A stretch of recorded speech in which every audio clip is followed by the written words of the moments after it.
ومسكن المسكن الغفران والرزق والإفعال والربان ودار إخلاص وصدق ووراء ودار سنة liggéeyu fukki bâtiment ak ñeent ci biir complexe Cheikh Ahmadoul Khadim bi la homme d'affaires murit yi sasoo liggéey bi avancé bu baax ci diggante juróomi weer kepp bâtiment yooyu ëmb résidence élèves ay salle d'études résidence maître coranique bu ñu sukkandikoo ci liggéeykat yi liggéey bi du yàgg dara lépp yemb. bu ngeen gisee li fi nekk yëpp mën nañ ne daanaka diggante 5 mois lañ ko réalisé instant bi ni ñu ngi ci bâtiment Eusecom boo xam ne entreprise Eusecom moo ko yor mais nekkul ne Eusecom rek moo fi nekk am na Afribat ak yeneen ñaari entreprise yu bees yoo xamante ni yëpp ñoo ngi fi ñoom ñoo coalisé liggéey bi ni leen ko mën a waxee daanaka gaaw na gaaw boo xam ne li ngeen fi gis yëpp mën nañ ne si diggante 5 mois lañ ko réalisé diggante 5 mois lañ ko réalisé entreprise yi wax dëgg yàlla def nañ si seen kéemtulaay kattan góorgóorlu nañ si équipe technique bi jàpp nañ si yëpp jàpp nañ si wax dëgg yàlla ba liggéey bi toll fi Allah rafet nañ ci njort lool parce que boo xoolee liñ ku réalisé li dans 5 mois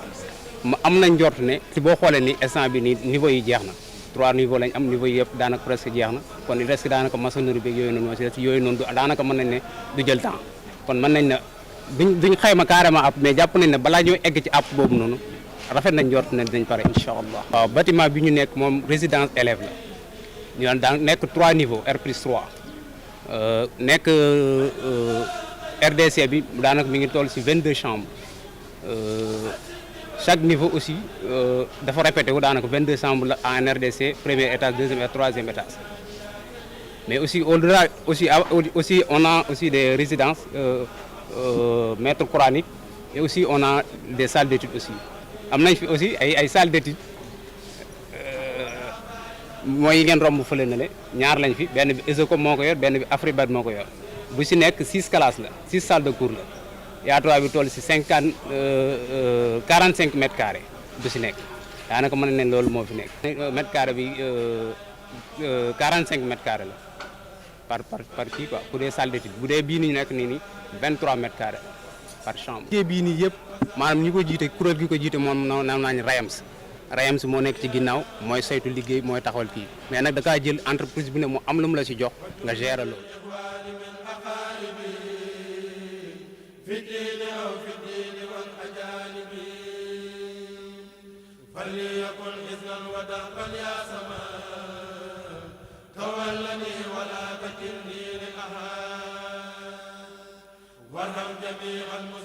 kuréel Touba ca kanam desuñu ginnaaw ci liggéeyu complexe bi ab bâtiment majalis ñoom lañu sasoo lu bari ci liggéey bi noppi na ba fi mu toll nii liggéey bi avancé na bu baax. bâtiment yi nekk mooy majalis bâtiment A2 en petit modèle instant bi si travaux yi boo xoolee ñu ngi si gros œuvre bi instant bi ñu ngi si poutre ak poteau deuxième étage fañ toll instant bi nii léegi plancher au RDC pare na plancher au premier étage bi pare na dañu si élévation deuxième étage bi léegi poteau yi àgg nañ presque 50% ak poutre yi waaw délai moom nañu ba lañ si àgg incha allah na jeex ndax instant bi boo xoolee ñu ngi war a pare normalement si mois d'octobre nañ war a pare waaw instant bi ñu si délai bi mën na balaa àgg foofu sax ñu pare waaw incha allah.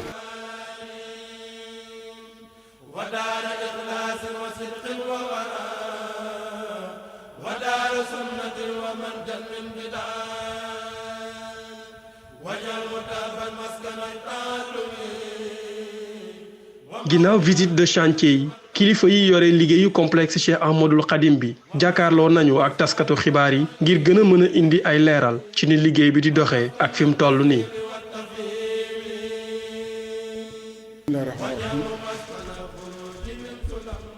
gannaaw bu ñu sant yàlla julli ci yonent bi sallallahu alayhi wa sallam sant Serigne Touba bu baax di jiital ci nuyoo bi ak Cheikh Mouhamadou Mountakha Mbacké di ko ñaanal sunu borom yàggal ko fi te wéral ko ba li mu fas yéene liggéeyal Serigne Touba mu def ko ni mu ko bëggee te ànd ko ak noonu. maa ngi fab sama nuyoo di ko teg ci loxol Cheikh Mouhamadul Bachir mu jotalal ma ko mbooleem njabootu Serigne Touba gi Cheikh Amadou Bachir mi yor kàddu Serigne bi di maître d'ouvrage délégué maa ngi nuyu cheikh yi Serigne Touba yi yëpp ak taalibe yëpp di ndokkeel jullit yi ci koor gi nu génn di ñaan sunu borom lépp luñ ci def ci jaamu yàlla mu nangul na ko te wéradi wi dugg ci réew mi te tas ci àdduna bi nu ñaan sunu borom mu saafaral na ko ba mu génn fépp gannaaw loolu ma wax tuuti ci lay daje bi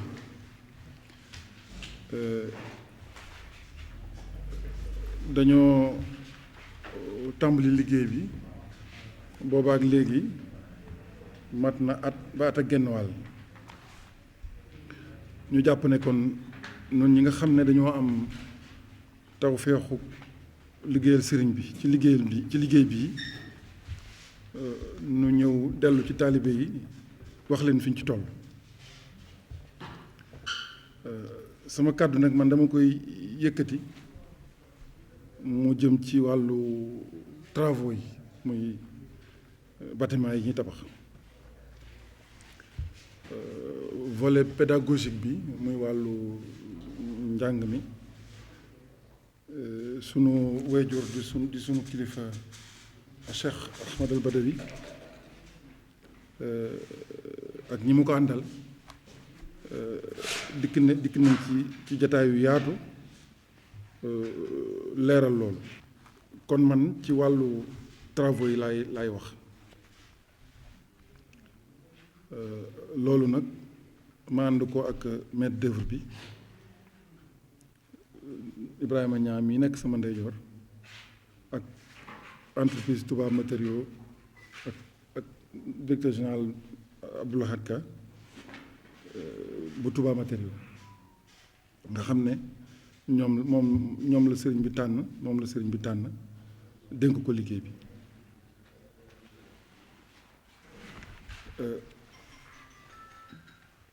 bu ma bëggee fàttali tuuti ci liggéey bi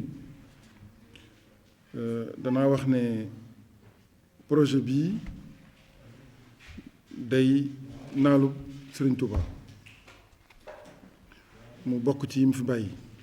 sunu maam ja Cheikh Abdoul Ahad Mbacké yàlla na ko sunu borom dolli ay leer tànn barab bii ngir ñu def ko fi bii Cheikh Mouhamadou Mountakha doonee Sëriñ Touba nag xam-xam di yitteem naka jekk ca la daal def projet bii mu nekk projet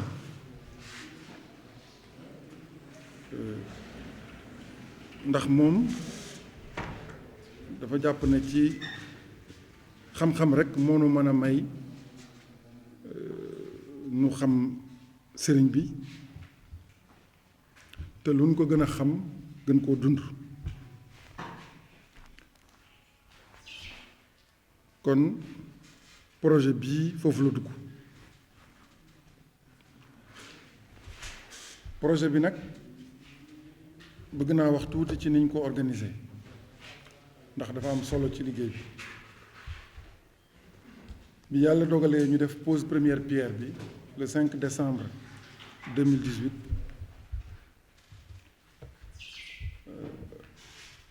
la ñu njëkk a def mooy xool nu ñuy organiser liggéey bi ba nga xam ne acteurs yi fi nekk yépp ku ci nekk la nga war a def danga ko def ci wàllu woowu organisation bi ma wax ne maître d'œuvre bi mu ngi fi wax naa ko léegi Thiaw Kandji la ak Ibrahima Niang mi am na mbooloo moo xam ne ñu ngi tënku ci tur wu ñuy wax aljabha muy ay taalibe yoo xam ne dañoo dem ci sëriñ bi wax ko ne ko dañoo bëgg a jaayante jàppale ko ci liggéey bi mbooloo moom mu dajale ay ingénieur ak ay expert ñooñu ñu ngi ci biir liggéey bi. SCAT international mooy bureau de contrôle bi am nañu AMO muy assistance maîtrise d'ouvrage COREX mu ngi ci liggéey bi ak entreprise yi fi nekk yépp ba ca jiitu kon wax naa ko léegi mooy Touba Matériaux mi nga xam ne moo yor liggéeyu sëriñ bi kon loolu mooy organisation bi nga xamee ne si tàmbali nañ liggéey bi itam la ñu njëkk a def mooy wéer ko ci ay études ndax mooy tax liggéey bi ñu wéer ko ci xam-xam ñu lal ko ci xam-xam études yooyu ci domaine yépp lañ ko def moo waral décembre 2018 ba mars avril 2019 ci loolu la ñu nekk ndax waajal liggéey bi mu mën koo tër ci ay anam yu leer ak yu dëgër yu wér ak def ko ni ñu ko bëggee études yooyu domaine yépp lañ ko def ñetteelu action bi mooy ñu càmbaraat plan yi xool ko ànd ko ak architecte yi waaye surtout ànd ko ak commission pédagogique bi nga xam ne moom laa tudd léegi nga xam ne ñoo yor wàllu njàngale mi ñu saytuwaat plan yi ànd ko defaraat ko bi ñu defee loolu ba pare nag ci lañ nag soog a tàmbali liggéey bi ñu door ko ci mars avril 2019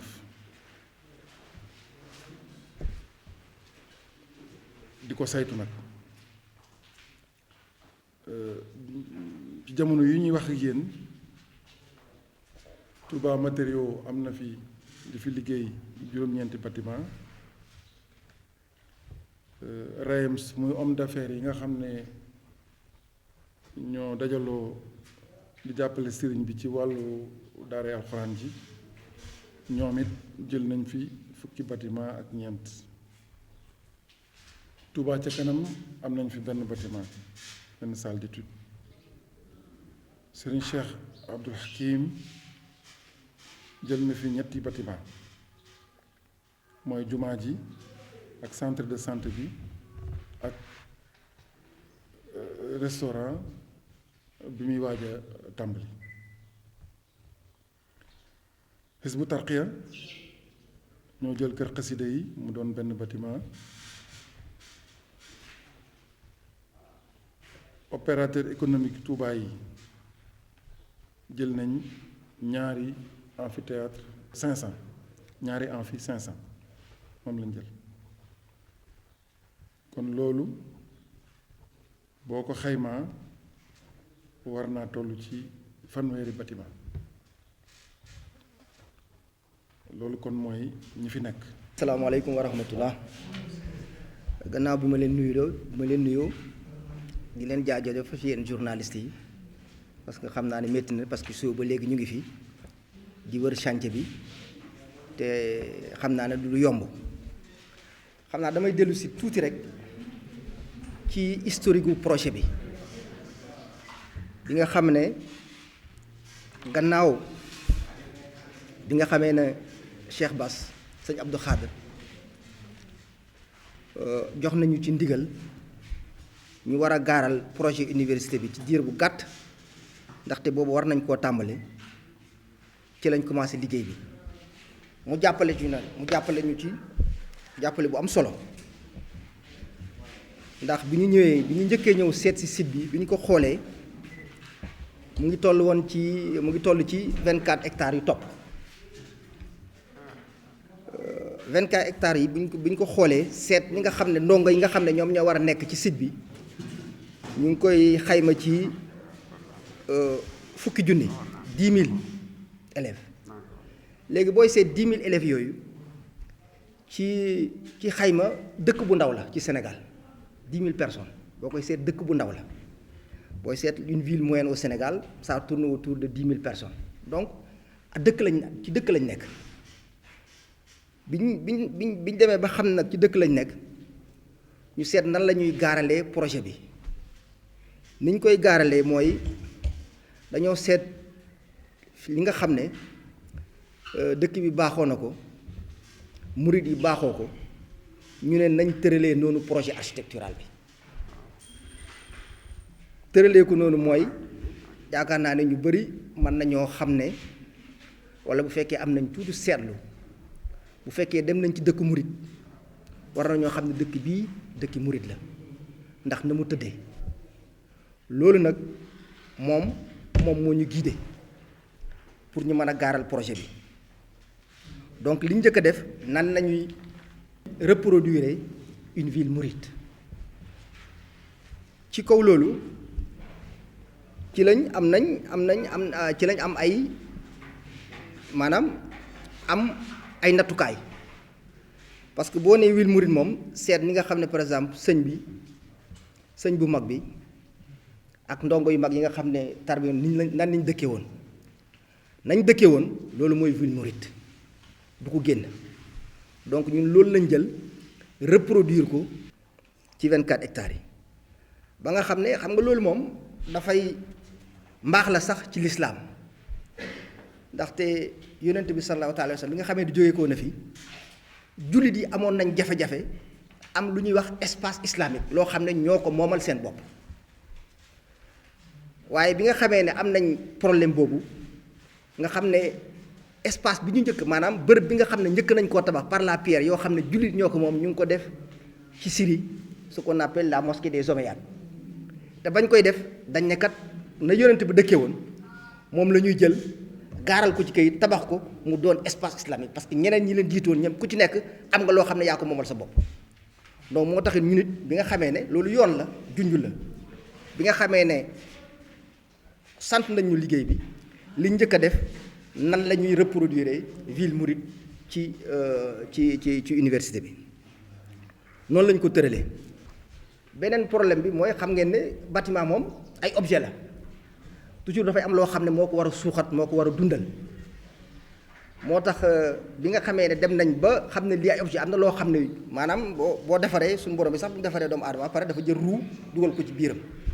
donc boo defaree ay bâtiment ba pare li ñuy wax am na roue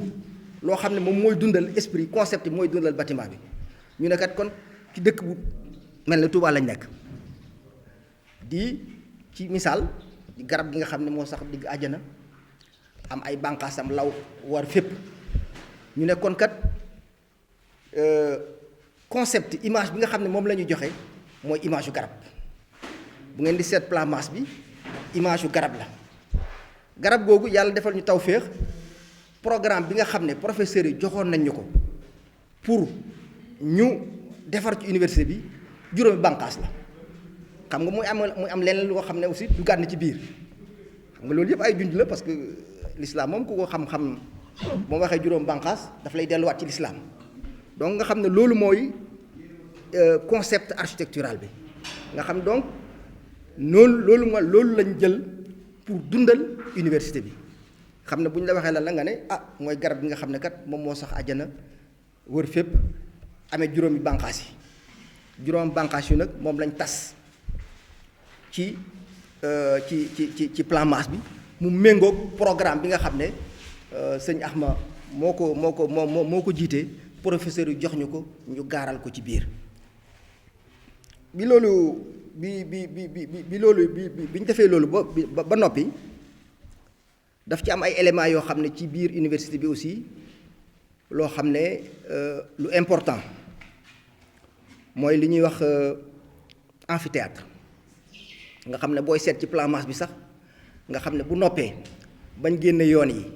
génne lépp booy dugg si ci université bi maanaam gis-gis bi nga ci njëkk am mooy da ngay tombe ci amphithéâtre bi amphithéâtre booy seet ci université mooy bërëb bi nga xam ne fa la xam-xam bi di génnee parce que bu ñu amoon gan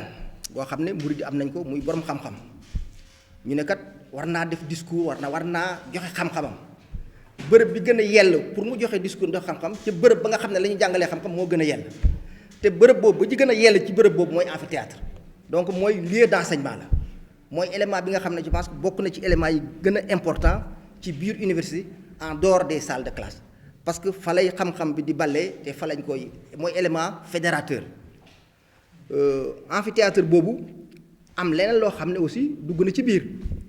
parce que booy seet dëkk bi tumuranke nañ trop ci salle de conférence bu ñuy def waajal màggal gi wala yu mel noonu wala ñuy def symposium dañu amul salle boo xam ne méngoo na ak dëkk bi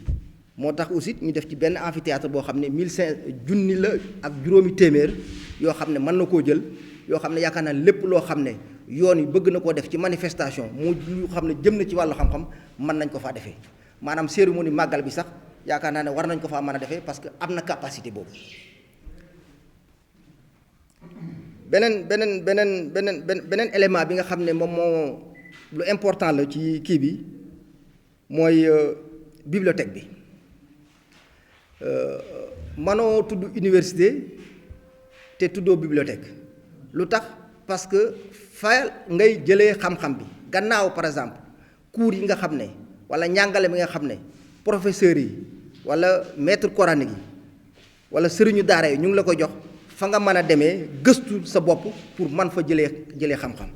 donc loolu muy élément boo xam ne foo xam ne fu ñuy denc ay téere la téere yooyu nag bërëb boobu ñi nga xam ne par exemple fa la ñuy defee ay recherche di gëstu yaakaar naa ne bokk na ci éléments yi nga xam ne moom moo gën a important te booy seet aussi bâtiment bi nga xam ne bokk na ci yi gën a important ci complexe bi bibliothèque bi ci la bokk. beneen bi mooy rectorat bi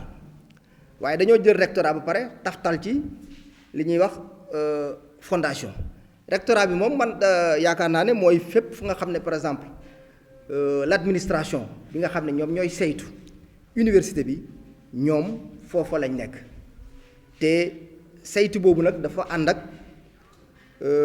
jumtukaay yu xarale yu bees yi nga xam ne ñun fi mu ne nii fa la jamono toll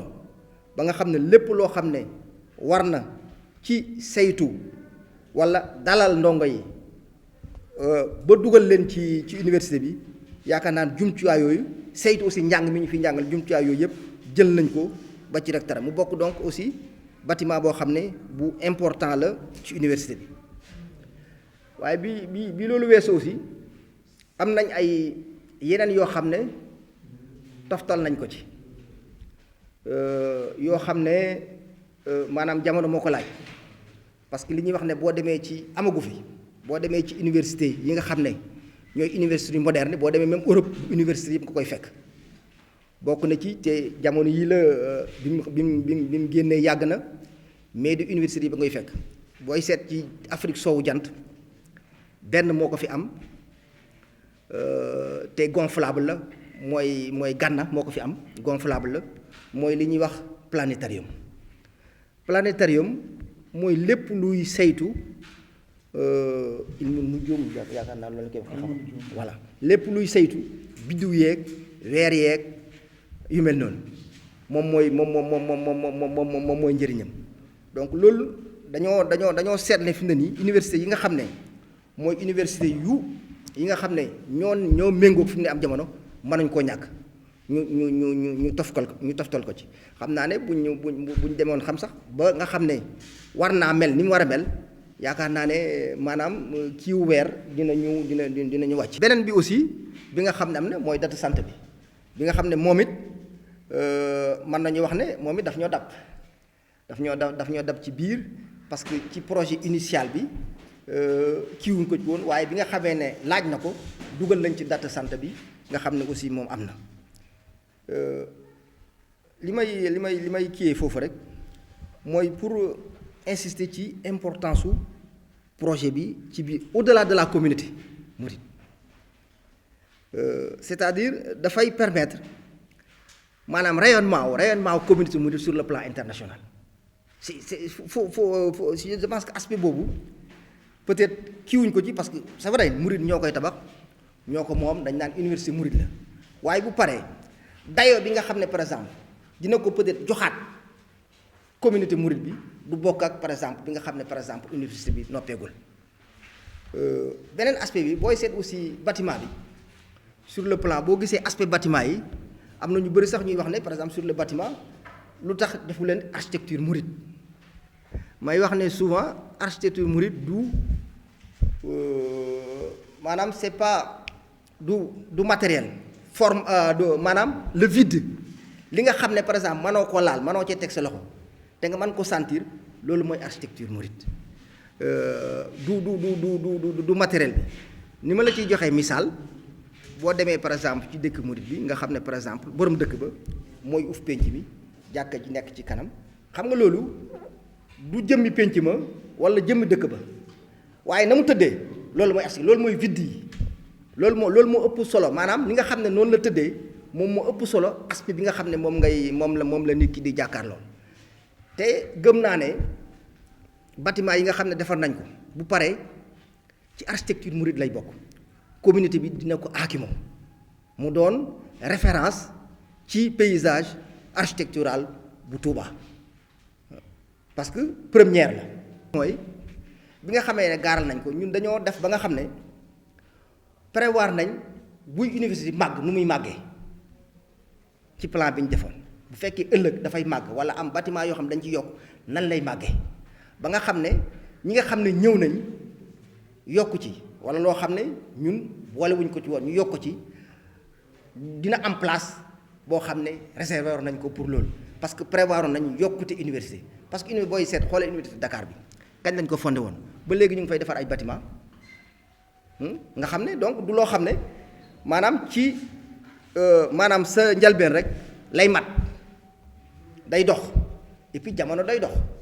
am yoo xam ne jumtukaay yoo xam ne dañ koy laaj yu bees pour exemple fi nga xam ne par exemple kër xaside yi fa la nekk nga xam ne lu ñu dab la fi lañ fa prévoiroon mooy maison des hôtes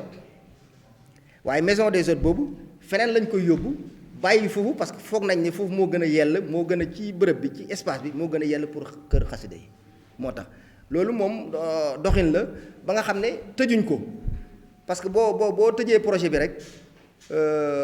yaakaar naa ne bokk na ci xam nga souvent dama doon wax ne par exemple sama njalbeen dama daan wax ville mouride boo gisee mouride yi seen dëkk bi ni mu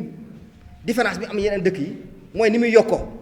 ba pare foo ci dem rek dafay méngoo ak feneen fi nga xam ne par exemple weesu nga ko amul beneen dëkk boo xam ne par exemple mën nga faa dem gis lu mel noonu donc loolu ay junj la ay exemple la yoo xam ne booy def conception yow dafay maanaam da nga koy intégrer pour boole ko ci moo tax ëllëg lépp lu ñëw rek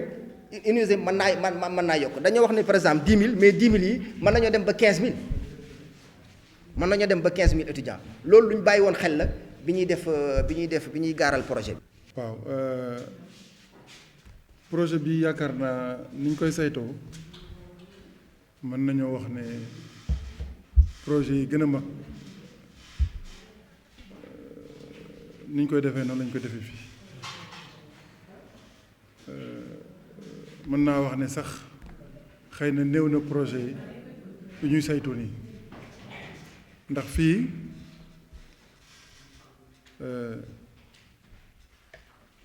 ñeenti acteur suivi contrôle ñu ngi fi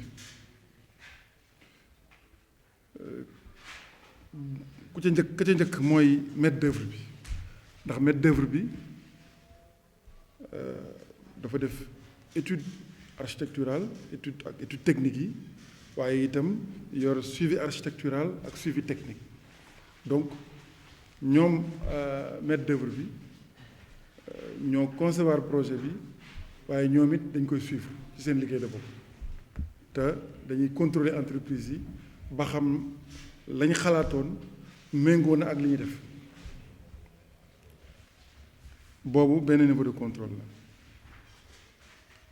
la deuxième niveau de contrôle technique bi mooy taalibe yi ma waxoon sànq muy commission technique bi ñoom it ku ci nekk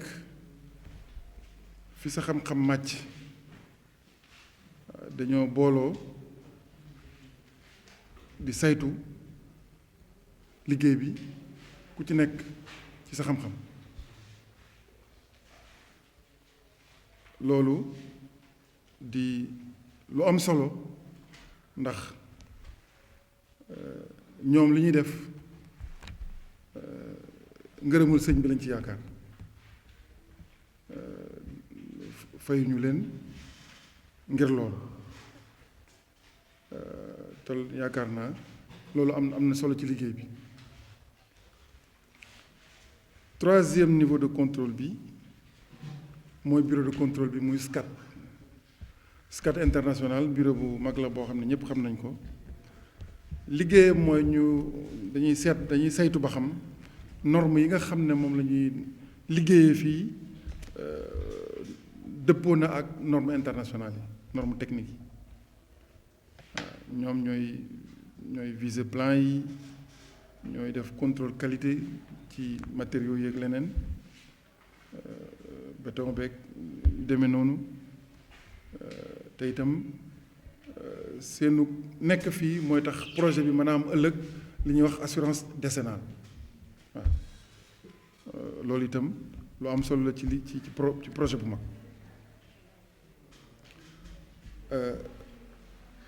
ñetti mëbët ñetti objectif lañu am ci contrôle boobu ak saytu bi ba ca njëkk mooy qualité bi day lu am solo sunu yéene mooy qualité travaux yi nekk qualité yi gën ci qualité loolu mooy yéene ñii liggéey ci projet bi dinaa ñëwaat ci ñi fi nekk ngir sant leen ci engagement boobu ñu ci jël donc premier objectif bi mooy qualité bi deuxième objectif bi mooy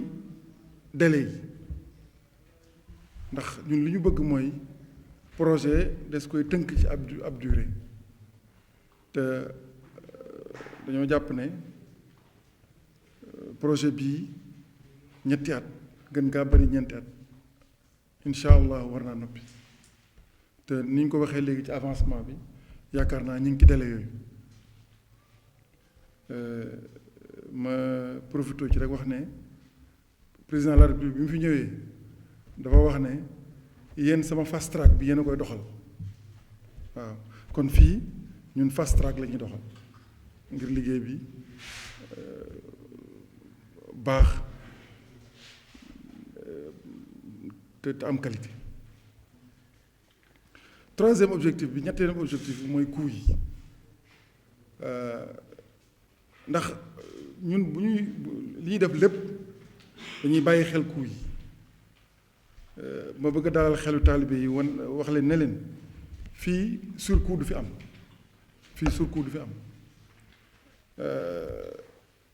waaye nag tekkiwul ne nam gën a yombee rekk la waaye ñun nam gën a baaxee la ñuy seet ndax bokkut mën ngaa def lu yomb te du baax waaye ñun lu ñu bëgg mooy def lu baax waaw ndax Sëñ Tuubaa koy liggéeyal da nga koy defal la gën ñun la gën la ñuul waaw bu laajee ñu yokk tuuti dañ ko yokk ndax liggéey bi moo ko laaj ndax université bi dañoo bëgg ne ko Cheikh Mamadou Mountakha waxee woon fii ak 3 téeméeri at wala lu ko weesu ñu xam ne projet dëgg la projet bu wér la ndax sëriñ bi def nañu woon na baax na wér na leer kon ñun foofu la ñu nekk. waaw loolu question bu am solo la laaj bu am solo la moo tax sax nag fii ci projet bi dañ fee waajal fu ñuy wax centre de maintenance barab booba ñi yor maintenance bâtiment yi ñoo fa war a nekk ndax daf ci am solo ndax boo defaree bâtiment yu rafet te amul maintenance loolu mën nga ko bañ a am na nga ko bëggee te jàpp naa ne itam dinaa ci ñëw léegi fii dafa am métier ñu fi jàngale métier waaw dafa bokk ci projet éducatif bi dañ fi jàngale métier kon loolu mën naa dugg ci biir loolu moo tax ma xam ne ma mën naa dalal sa xel ci wàllu woowu yaakaar naa ne incha allah rabbi maintenance bi ñi nga xam ne ñoom la sëriñ bi war a dénk liggéey bi daañ ko bàyyi xel daañ ko saytu. ñoom de ñëwoon nañ ci sëriñ bi wax seen yéene ba ñu tànnoon barab bi ñu ko war a def muy waañ wi jàkkaarloog ñun fii kon nag ñu ngi leen di xaar ba léegi ngir ñu ñëw maa ngi am njort ne daanu ñëw xëy na nañ ko waxee woon nu defe ko noonu. waaw loolu du am gàllankoor ndax ñoom waañ wi lañ jëloon muy restaurant mën naa leen wax ne bërki démb rek am na ñeneen jigéen dinaa ci ñëwaat ñoo xam ne ñëw nañ ci man ne na noppi lañu jël waañ restaurant kon loolu yaakaar naa du fi du jafe waaw am na yeneen jigéen yoo xam ne daje nañu te jàpp naa ne ñoo it am nañ pas-pas bu defar restaurant. projet bi moom jeexagul ndax partie métier bi ak partie agronomie bi mu ngi fi ak yeneen yoo xam ne ku ñëw boo waxee li nga bëgg a sasoo ñu xam li nga am nu bokk ko xool contribution yi maanaam ñi nga xam ne ñoo bëgg a tàbbi ci liggéey bi joxe ci seen addiye jaayante ji ak sëriñ bi ma wax ne foofu bunt yi daan am mu ngi fi bunt yi nga xam ne moo baaxoo am mooy nga yor sa addiye dem ba ci sëriñ bi nga teg ko ci loxo loolu mooy ba ci jiitu bu ñaareel ba mooy nga seet kii sa bunt ci sëriñ Touba nga teg ko ci loxo mu defal la ko ci sëriñ Touba defal la ko ci liggéey bi bu la neexee itam compte bancaire yi nga xam ne ubbi nañ ko te muy compte sëriñ Touba yaatu na nit ñi xam nañ ko ku dem ci compte sëriñ Touba yi mën nga faa verser sa xaalis yor sa reçu ci compte sëriñ Touba bi la dem loolu it bunt bu wér la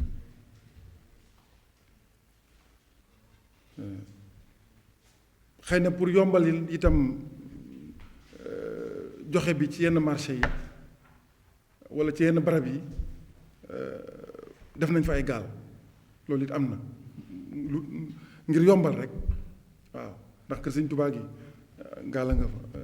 Masaalikul Jinaan gaal a nga fa marché HLM Dakar gaal a nga fa damay joxe ay misaal rek pour loolu yëpp pour yombal nit ñi boo amee sa 100 francs sa 200 francs bëgg ko def ci Sëriñ Touba nga mën ko def loolu mooy yitte ji léegi nag ma ñëw nag ci jumtukaay yu am solo bu am solo muy xarala yu bees yi ndax loolu dafay day dolliku ci yi fi nekkoon yi ma njëkk a wax da ci dolliku dana yombalal taalibe yi dana gën a simple ndax bu fekkee yow dangaa toog sa kër kon barab foo toog mën nga ko faa defee somme boo am mën ko faa defee muy 100 francs muy 200 francs waxtu wu ne mën nga ko faa defee loolu kon dana yombal mbir te loo dugal itam mën ngaa wax ne ci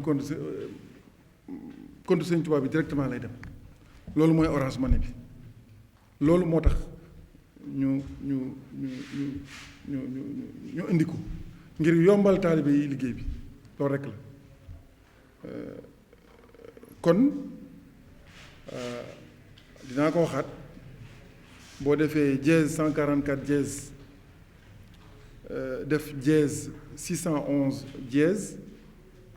da nga gis directement ci Orange Money bi complexe Cheikh Ahmadoul Khadim loolu kayit woowu yaatu na nit ñi xam nañ ko léegi yaakaar naa dana gën a yaatu itam bu ko defee boo ko defee am na benn code bu ñu lay laaj muy code projet bi nga def sa code daal dugal li nga bëgg a dugal moo xam 100 francs la moo xam 200 francs la amul frais waaw Orange Money bi amul frais nga def sa code secret mu dugg kon loolu yaakaar naa dina jàppandal dana nekk ab jàppandal ci taalibe yi ngir ñu mën a dugg ci liggéey bi. wax ne loolu baaxoon na sax ndax ci tàmbali ba lañ ko bàyyi woon xel baaxoon démb waaye dafa mel ne lii moo taxoon mu jóg ndax léegi dem bi ak dikk bi jafe na agsi ci sëñ biir gën naa jafe waaw kon loolu dana yombal mbir yi foo toll waxtu wu la neex ak loo bëgg a joxe mën nga koo joxe mu agsi sëñ bi kon loolu yaakaar naa jàppandal la te li ci am solo itam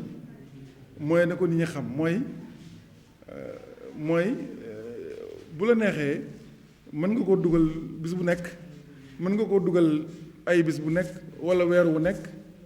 bu ko defee bu at mi jeexee da nga ne nangam dugal naa ko ci liggéeyu Serigne Touba bi te Orange Money boobu université bi rek ko tax a jóg complexe bi rek ko tax a jóg liggéeyu Serigne Touba kon ku am loo xam ne da nga koo bëgg a jagleel liggéeyu Serigne Touba muy université bi boo ko jaarale foofu dana agsi kon foofu loolu laa ci bëgg a wax am na itam pour ñu nekk bitim réew am na carte bancaire ndax Orange Money bi Sénégal la yem waaye bu fekkee da ngaa nekk bitim réew yor sa carte bancaire mën ngaa dugg ci site bi ccac .sn di nga fa gis carte bancaire yi nga xam ne mooy faral di am da nga mën a dugal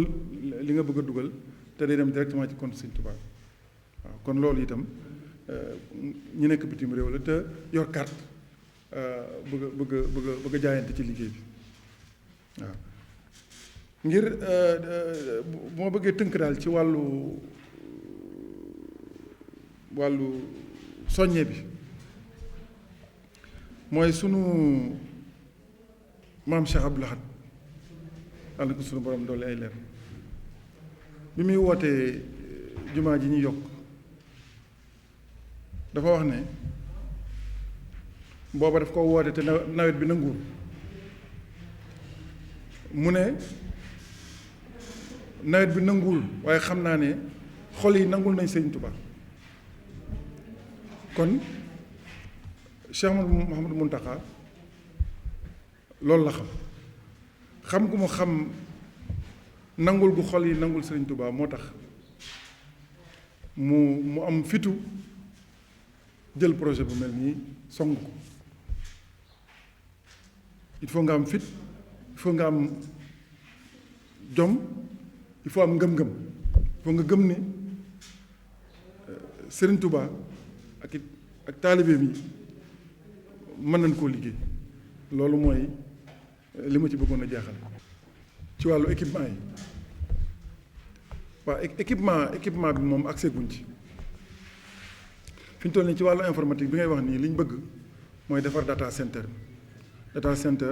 day loo am solo ndax dañoo bëgg université bii nekk université intelligente mooy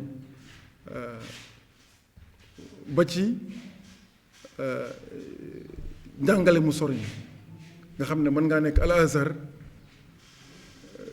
di jàngale fii ci amphi bii ñu defar nii 1500 mën ngaa nekk Al Azhar di jàngale fii loolu informatique ak télécommunication bi ñu fi waajal loolu ci foofu la dugg kon wàllu équipement yi ñu ngi ciy liggéey waaye fi ñu toll nii li ñu soxal mooy bâtiment yi d'abord waaw bu ñu paree nag soo ko équipé incha allah. damay jeexal ci wax li ñu dëgmal ci projet bi fi ñu toll nii yàlla dogal na Hizbut Tarqiyyah ñi ngi soog a agsi jël kër xasida yi commerçant yi nekk Touba jël nañu ñaari amphi 500 ñoom it ñi ngi soog a tàmbali. wax naa léegi ne am na mbooloo ay jigéen yoo xam ne yu am pas-pas yoo xam ne fas nañu yéene jël ab restaurant ñoom it ñi ngi waaj.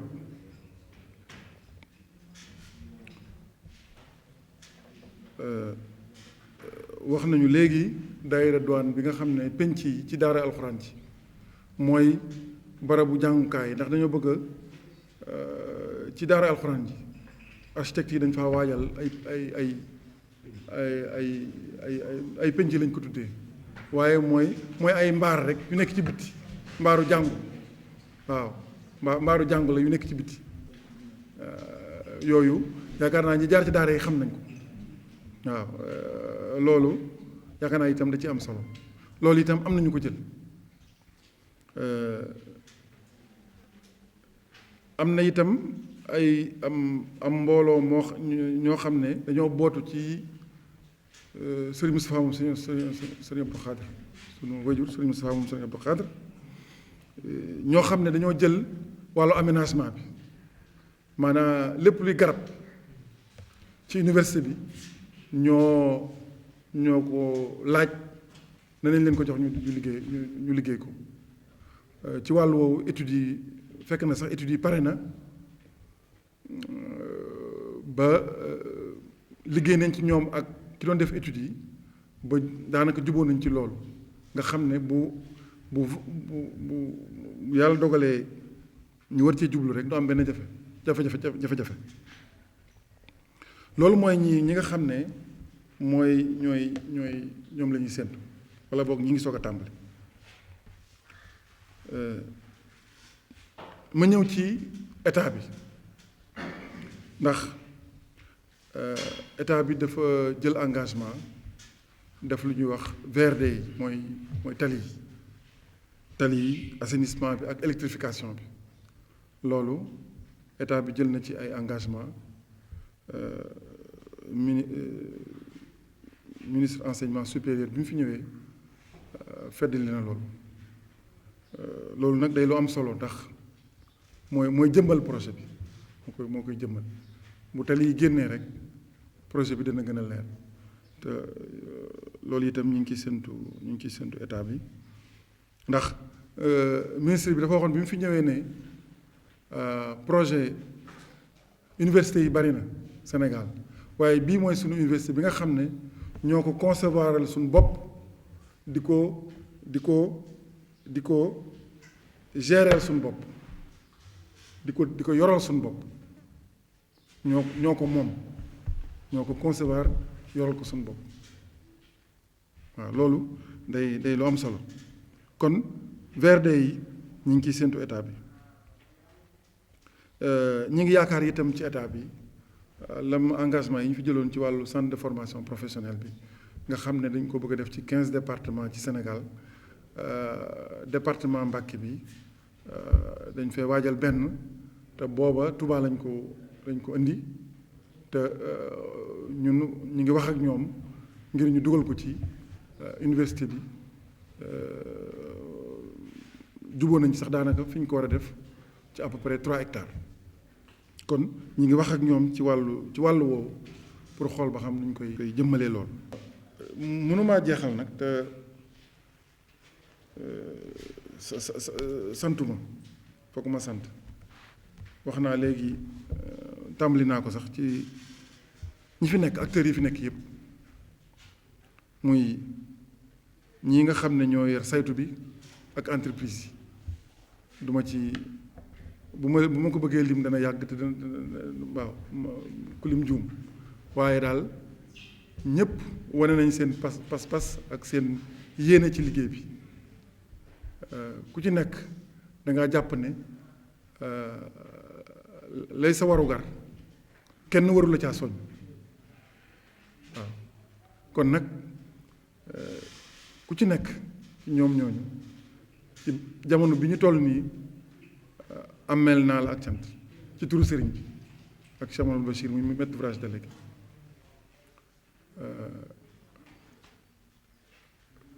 kon daal dañ koy ànd ndax danoo agsi ci digg bi rek àggagunu kon dañuy ñaan Sëriñ Tuubaa dafa ñu tawfeex ba nu àgg ak jàmm waaw ba ñun ñëpp nu am ngërëmal sëriñ bi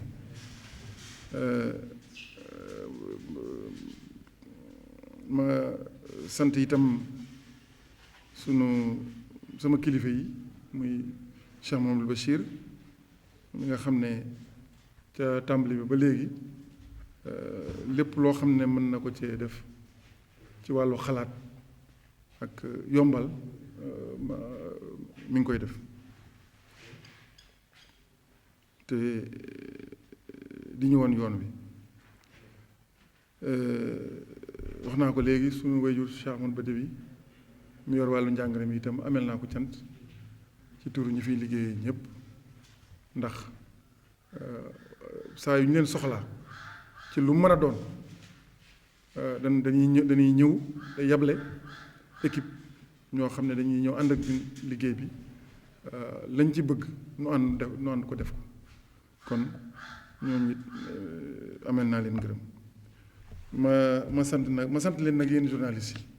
ndax ci suba ba léegi yéen a ngi fi ak coono beeg naaju tàng beeg xiif beeg lépp wax dëgg yàlla ngeen toggoo ko te itam loolu yéene ju ngeen am ci projet bi rekk la ndax mënoon ngeen koo bañ a def waaye ñor gu mu leen ñor moo tax yéen ñëpp ngeen bàyyi seen yitte ñëw ànd ko ak ñun yendoo ak ñun ngir lépp leeralal taalibe yi fi liggéey bi toll gën leen a soññ ci liggéeyu Sëriñ Tuubaa bi kon maa ngi sant ñëpp di gërëm ñëpp wassalaamu aleykum